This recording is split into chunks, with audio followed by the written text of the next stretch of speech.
Hey, how are you? I'm going to read from this leadership book by Northouse, Leadership Theory and Practice, Chapter 4. We're going to be on page 82. It's on the section in criticisms, page 82, criticisms. Along with its strengths, the behavioral approach has several weaknesses.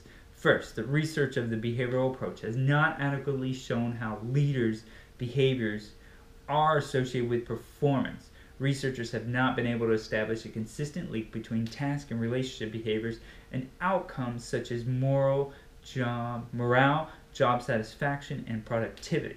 According to Uckel, 2003 on page 75, the results from this massive research effort have been mostly contradictory and inconclusive. He further pointed out that the only strong findings about leadership behavior is the leaders who are considerate have followers who are more satisfied. Another criticism is that this approach has failed to find a universal style of leadership that could be effective in almost every situation. The overarching goal for researchers studying the behavioral approach appeared to be the identification of a universal set of leadership behaviors that would consistently result in effective outcomes.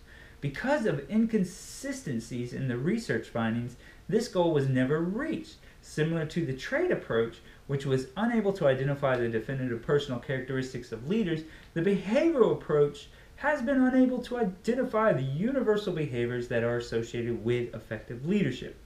The difficulty in identifying universal style may be due to the impact of contextual factors.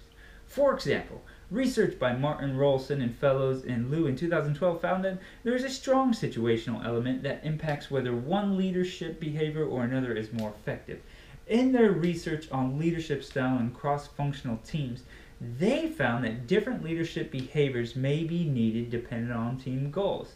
They noted that managers of projects that span organizational, national, and ethnic boundaries, cross-functional teams, must juggle between both task and person-oriented leadership when involved in managing problem-solving teams across the boundaries. That was on page 19. Another criticism of the behavioral approach is that it implies that the most effective leadership style is the high-high style, high task and high relationship.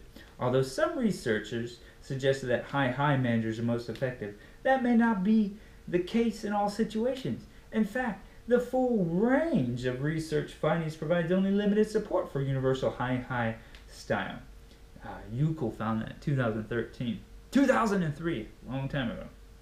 In a thought-provoking article on popular leadership styles, Anderson in 2009 argues that in modern business, the high-task leadership orientation is essential in order to be successful. Certain situations may require different leadership styles. Some may be complex and require high task behavior, and others may be simple and require supportive behavior.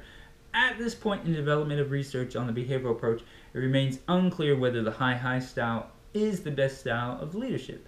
A final criticism is that most of the research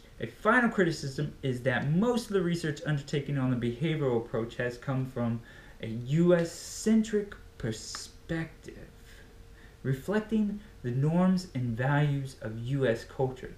More recently, a small number of studies applying behavioral leadership concepts to non-U.S.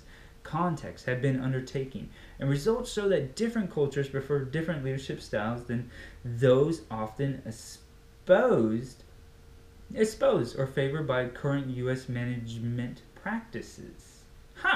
So that was the section on criticisms in page 82 and 83 in chapter 4. Later on we'll go application. Application we'll do right after this. See ya.